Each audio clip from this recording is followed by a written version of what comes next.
Welcome to Military Analytics. Opposing voices continue to come from Western Europe against Russia's invasion of Ukraine. With NATO's inclusion of Finland, Scandinavian power has come to the fore much more recently in the triangle of Finland, Norway, and Sweden. We've already seen the steps taken against Russia's plans to invade Ukraine and its aggression in the Baltics since the beginning of the war.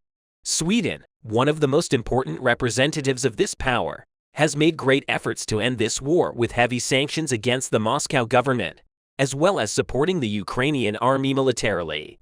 But since the actions currently being implemented against Russia will yield results in the long run, all of Europe, including Sweden, thinks that providing military support to the Ukrainian army will have a much sharper result. For this reason, Sweden, one of the solid members of the Scandinavian Union, has recently announced that it will take steps to support the Ukrainians militarily. A massive Ukrainian assault brigade equipped by Sweden with high-tech weapons stands ready to carry out their mission.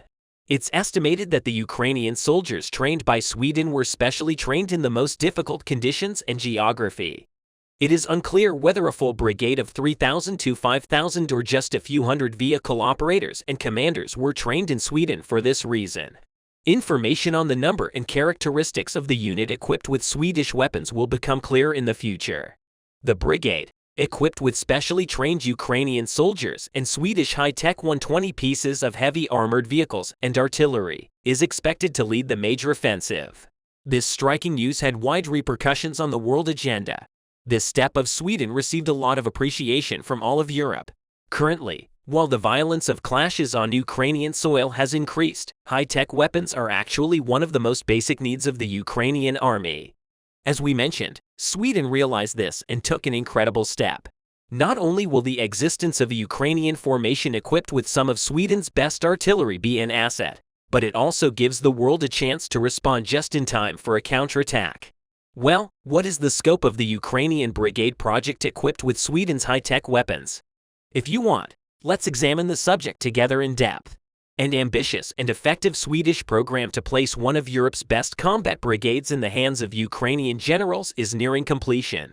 This unit will likely be a vanguard in Kiev's upcoming counteroffensive. Leading Swedish broadcaster SVT Television confirmed many details of the Times report, which said it was a brigade of Ukrainian soldiers armed with CV-90 infantry fighting vehicles, Archer artillery pieces, and the Leopard 2A5, the Swedish version of the German-made Leopard 2 medium tank. According to Oryx, Sweden has promised to supply Ukraine with 50 CV-90s, 8 Archer howitzers, and 10 Leopard tanks. Military analysts, on the other hand, reported that Kiev will reinforce howitzers and tanks with similar weapons from Germany and the USA to build a combat brigade equipped with 100 to 120 pieces of first-class combat vehicles. Citing Swedish sources, Bengt Norborg of CVT suggested that the formation could become one of the strongest offensive units in Ukraine. Currently, the Western coalition was planning to help Ukraine field 9 combat brigades equipped with a mix of old Western and Soviet-era equipment and small amounts of high-end weapons. By early May 2023, armed with Swedish guns, the brigade will effectively be the 10th brigade available for the upcoming offensive of Ukraine and will be better armed than any other formation in this offensive.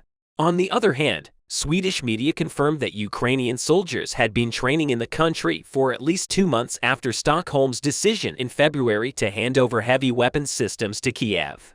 In other words, Sweden has been planning this for a long time with the support of the West. But it's not clear when the training of the soldier should begin and how long the Ukrainian brigade should stay in Sweden.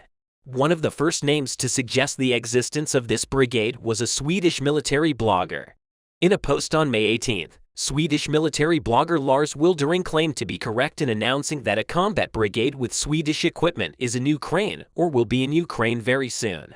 Lars Wildering probably thought it was a deliberate leak of information from the Swedish Defense Ministry to relay steps taken by Stockholm to the Kremlin.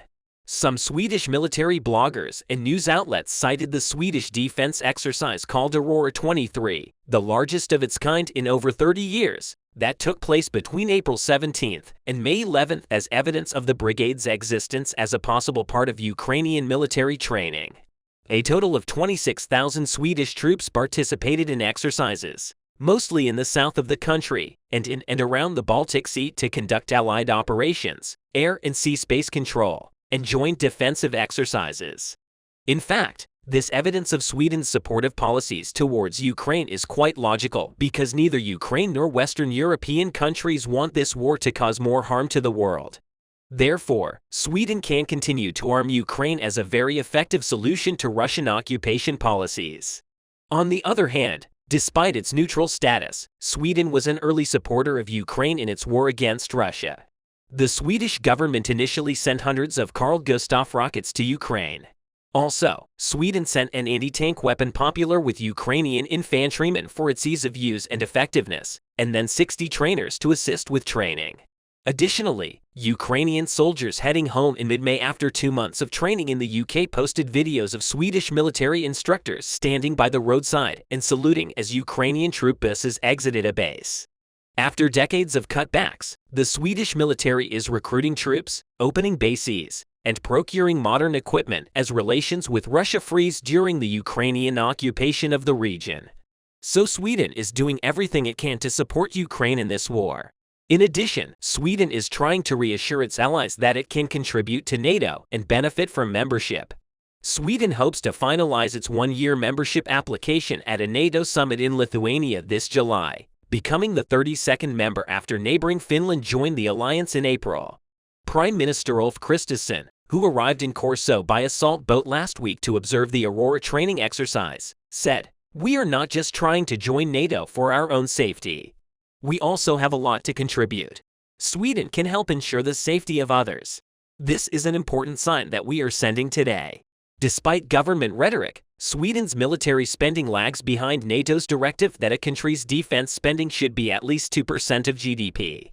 According to the Stockholm-based security think tank SIPRI in 2022, Stockholm devoted 1.3% of its economic output to its armed forces. This figure is the lowest of any state around the Baltic Sea. The Swedish government says it does not expect to reach its 2% target until 2026. But on a beach in Corso with small warships, machine guns, and anti-tank weapon systems in the background, Sweden's top military officials also say they will close the spending gap. While Navy Chief Awa Skog Hasslum talked about improvements to naval platforms, including submarines and Corvette-class ships. The head of the armed forces, Michael Biden, reported that half a dozen new military units have recently been set up across his country. Defense Minister Paul Johnson stated that after the end of the Cold War, the downsizing of Sweden's armed forces had gone too far, but that his country is now on the right track. All these statements and the data we mentioned reveal how Sweden both supports Kiev in the war between Ukraine and Russia and how much effort it has made to join NATO. The Russian military continues to focus its main war effort on the Lyman, Bakhmut, Avdiivka, and Marinka regions with 25 combat conflicts recorded in the past day. Bakhmut and Marinka, in particular, remain the epicenter of the Ukrainian war. During the past day, warplanes of the Ukrainian Defense Forces carried out 14 attacks on areas where Russian personnel and military equipment are located, including 5 attacks on the Russian Army's anti-aircraft missile systems in Bakhmut. In addition, Ukrainian air defense units destroyed 2 Orlan and 10 reconnaissance UAVs on the same day. Ukrainian rocket and artillery units struck a command post in Bakhmut. 6 troop collection areas, 2 ammunition depots, 2 fuel tanks and artillery pieces in firing positions, 2 air defense systems, and 2 Russian electronic warfare systems were also targeted. Over the past day, the Russian army has launched 5 missile attacks on the cities of Bakhmut and Kherson using the S-300 air defense system, but all these attacks were repelled.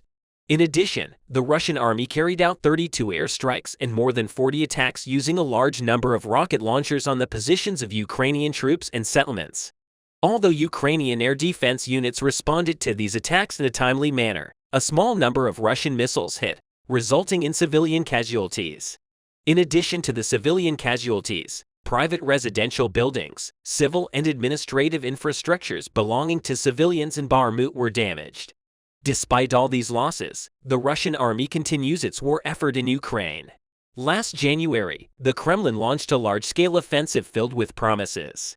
However, after months of intense fighting, the Russian forces were unable to make any tangible gains. The most obvious example of this is the Battle of Bakhmut. Even after Russia has deployed tens of thousands of soldiers in the town of Bakhmut, it has yet to take it. In addition to losing precious operational time, Russian forces suffered extremely heavy losses in their offensive, forcing Moscow to slow down the offensive in April.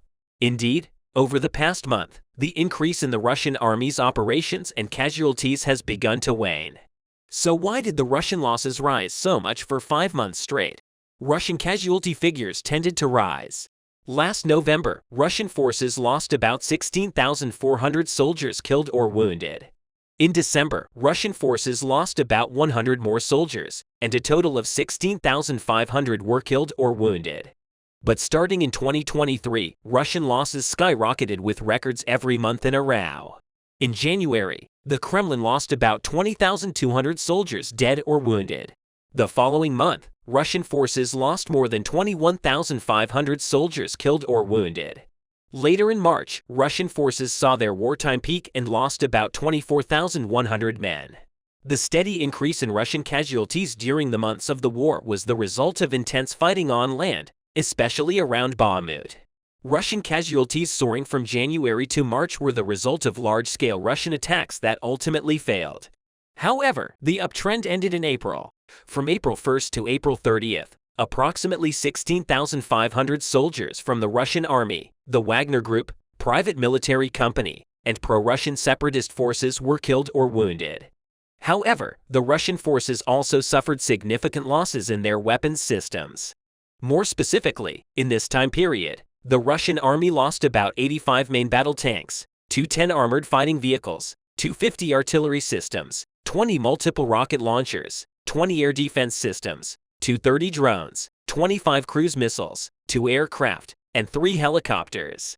Russian forces were so worn out in their weapons systems that the Kremlin had to deploy obsolete tanks such as the T-55 and T-54 and T-64 and support vehicles to the front. These weapon systems are no more than easy targets for Ukrainian forces using modern Western-supplied anti-tank weapons. So what is the total number of Russian military losses? The total number of Russian casualties in the nearly 15-month war is astonishing. The Ministry of Defense of Ukraine reported that the Russian army has lost about 200,000 soldiers since the beginning of the war. Russian losses in weapons systems are equally heavy. Since the beginning of the war, Russian forces have lost more than 30,000 heavy weapons systems such as tanks, airplanes, artillery shells, infantry fighting vehicles, drones, and air defense systems.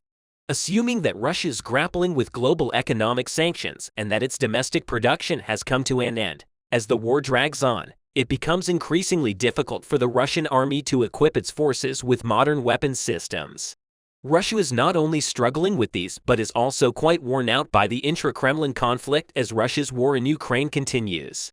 Another assertion by Yevgeny Prigozhin, nicknamed Putin's cook, the pompous leader of the Wagner Group, exposed the power struggle at the top of Russia's military leadership, calling Russian commanders stupid and responsible for criminal orders. Last week, Prigozhin questioned whether the army could even defend Russian territory disturbed by the slow delivery of the ammunition he wanted for Wagner. Prigozhin filmed himself alongside the bodies of Wagner fighters, criticizing Russian Defense Minister Sergei Shoigu and Chief of Staff Valery Gerasimov in the aforementioned video. Prigozhin, Shoigu, Gerasimov, where are the damn bullets? He asks and continues talking. Look at them. You're sitting in expensive clubs. Wagner warriors died for you to gorge in your offices. Surprisingly, Prigozhin referred to those who thought the war in Ukraine was proceeding smoothly and indirectly targeted Russian President Vladimir Putin himself. So how will the conflict between Prigozhin and Russian authorities affect the war? The feud between Wagner and the Russian military turned into a soap opera played before a global audience. Most recently, U.S. intelligence officials claimed that Prigozhin had contacted Ukrainian military intelligence several times, citing leaked disputes. Officials claimed that Prigozhin offered to provide information on the positions of Russian forces in case the Ukrainian army withdraws from the city of Bakhmut, where Wagner fighters have been fighting Ukrainian forces for months. There was no response from the Kremlin on the matter, but it looks like Prigozhin will be in serious trouble if the Kremlin takes these allegations seriously. But the use of conciliatory materials and misinformation is a common tactic in Eurasian societies. While he often gets on the nerves among Russia's competing elites, Putin has had little trouble reining them in before. However, this exchange of squabbles and harsh criticism shows that Putin's ability to control the Kremlin's officials is not what it used to be. A weakened Putin who has deliberately placed himself at the heart of the Russian state and has no obvious successors will raise more serious questions about the future of his regime. Authoritarian governments control their populations in various ways. Most commonly, they use the fear of the state, internal and external enemies that only strong leadership can prevail. But they also need to trade stories about success, stories of victory over foreign or domestic evil. Putin's Russia is no exception. Claiming that Russia has achieved great success against its awakened Western enemies repeatedly increases Putin's credibility. When things go wrong, it becomes imperative to punish the scapegoats to put the blame on the leader. Everything is considered impossible until it happens. We are witnessing the truth of this statement once again with the Ukraine war. Russian President Vladimir Putin's proudly invincible army has been repeatedly routed by Kiev troops. The same fate now suffers the allegedly unstoppable Russian missiles. According to the US and Ukrainian armies, the Ukrainians recently did what the Kremlin said was impossible and shot down an advanced Russian Kinzhal missile. Russia's hypersonic weapon was targeting the Patriot missile system that shot it down. Russian forces targeted a Patriot system using the weapon's radar signature to detect incoming attacks. Operating the system, the Ukrainian crew fired several missiles, attacking the hypersonic from different angles, and destroyed it. Pentagon spokesman General Pat Ryder confirmed that a Patriot shot down a Russian hypersonic plane. Ryder did not elaborate further and noted that it is unclear whether the missile system was supplied by the United States, Germany, or the Netherlands. The Patriot system's counterattack marks the first known successful use of the advanced air defense system, just weeks after its arrival in Ukraine. Ukraine has received at least 2 Patriot systems, one from the USA and the other from Germany, to improve its air defense, which previously could not intercept more modern Russian missiles such as the Kinzhal. Ukrainian Air Force spokesman Yuri Ignat described the delivery of the systems as a turning point. When the US first announced that it would send Patriot missile systems to Ukraine, there were hesitations about the complexity of the system and how to operate the multi-component battery. At the same time, the timeline for delivery was months, given the need to train dozens of Ukrainian soldiers. But the Ukrainians were already well versed in using air defense systems. This allowed the US to compress the standard education program of about 1 year into only a few months. The final check of the Patriot systems was carried out in mid-April. Here, US, German, and Dutch instructors joined Ukrainian service members for a final inspection of the systems before it was shipped to Ukraine shortly thereafter. One official says that the Ukrainian air defenders showed how quickly they mastered using the powerful system to intercept the Russian missile, firing multiple missiles from the Patriot from different angles. Tom Karako, director of the Missile Defense Project at the Center for Strategic and International Studies, said taking down the Kinzhal was an impressive and big deal. Tom Karako stated that nothing is unstoppable. Karako stated that maybe everyone can learn a lesson from this. These words of Karako were a lesson for the Russian authorities because Russian Defense Minister Sergei Shoigu announced that the Kinzhal was used in Ukraine last August, stating that no one has such a missile yet. In December, Russian General Valery Gerasimov, who commanded operations in Ukraine, boasted of being vulnerable to air defense capabilities deployed in Ukraine. Ukraine's critical move, which nullified these praises, gave Russian leader Vladimir Putin a cold shower effect. As it is known, Russia used its hypersonic missiles to fire deep into Ukrainian territory, targeting Kiev and other places. Kinzhal became one of the main weapons used in this campaign. Ukraine is trying to strengthen its air defense to counter them. Patriot missile systems are one of the few Western-supplied weapons made available in recent months. Most recently, the United Kingdom supplied the Storm Shadow long-range air cruise missiles to Kiev, which Ukraine used to hit targets in Russian-controlled territory. Just last week, Western artillery and missile systems have proven effective in Ukraine's air and ground defense. These include the M142 high-motion artillery rocket system, which is a big thorn in the Russian side. Russia is specifically trying to destroy them. Ukraine used various traps to distract Russia and make it waste its own ammunition. So what are the characteristics of Patriot which shot down Russia's unstoppable missile? A typical Patriot battery contains an MP-53 or the more capable an MP-65 phased array radar, which may be the most likely target of a Russian attack.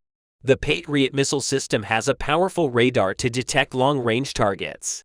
This makes it a powerful air defense platform capable of intercepting ballistic missiles and more Patriots. Phased array radar is capable of simultaneously tracking up to 100 targets and directing up to 9 missiles simultaneously at ranges in excess of 150 kilometers.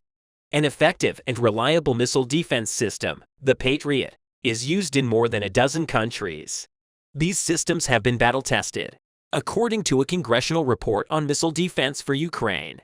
Now let's get to know Russia's praised Kinzhal missiles more closely. The 47 meters squared Kinzhal, often described as a hypersonic missile, is an advanced air-launched ballistic missile that shares design features with the land-launched 10K-720 Iskander short-range ballistic missile that Russia began working on in the late 1980s. The conventional version of the Kinzhal, which is also nuclear-capable, carries more than 1,000 pounds of explosives. The Kinzhal is an advanced system adapted to launch at speed and altitude from the MiG-31, a high-speed Russian fighter jet. Russian President Vladimir Putin boasted in 2018 of the skills of Kinzhal, which means dagger in the Russian language. Vladimir Putin noted that the missile, flying at a hypersonic speed 10 times faster than the speed of sound, is also capable of maneuvering at all stages of the flight trajectory, which allows it to overcome all possible problems. The Kinzhal missile system, as Putin described it in his speech, sounds deadly and rather invincible. However, it is unclear which of these statistics about the Russian missile are correct, as Russia has a tendency to make exaggerated claims about its weapons. The shooting down of one of Russia's Kinzhal missiles in Ukraine raises questions about these boastful claims. On the other hand, according to a report by the UK's leading think tank, the Royal United Services Institute, Russian pilots find it difficult to support their ground troops due to insufficient training and outdated equipment. The report, released this week, reveals the strengths and weaknesses of Russia's Air Force in Ukraine. One of Russia's biggest failures in Ukraine has been identified as the failure of its pilots to provide dynamic, close air support to Russian troops on the battlefield. According to the report, Russian pilots need to fly at very low altitudes to support ground troops. But Russia has trained very few people for this. Furthermore, the Royal United Services Institute noted that some Russian aircraft have known shortcomings with various sensors and weapons that prevent them from hitting their targets effectively. The Russian Air Force has failed since the beginning of the war, mostly due to the durability of Ukraine's surface-to-air defense systems. The report also stated that Ukraine defended its airspace largely with its own systems until October 2022. But Ukraine currently relies mainly on Western-supplied systems, including U.S. Stinger missiles. In another development, Russia lost 11 million pounds worth of Pantsir I batteries. Pantsir batteries were stopped by Ukraine before they could reach Bakhmut, where fierce fighting was taking place, according to a video posted on Facebook. Soldiers from the 45th Artillery Brigade of the Ukrainian Army detected the Pantsir I during aerial reconnaissance. A highly respected and advanced air defense system of the Russian armed forces was destroyed by the air reconnaissance cooperation of the Ukrainian Missile Unit and 132 separate reconnaissance battalions. Footage of the ambush shared widely on social media showed Russian soldiers fleeing the area while the missile system was engulfed in flames. It seems that Russia's losses are increasing day by day. President Putin is losing his most trusted munitions. We will wait and see how Russia will deal with these casualties. Do not forget to subscribe to our channel and turn on your notifications to be instantly informed about new videos. Thank you for watching us.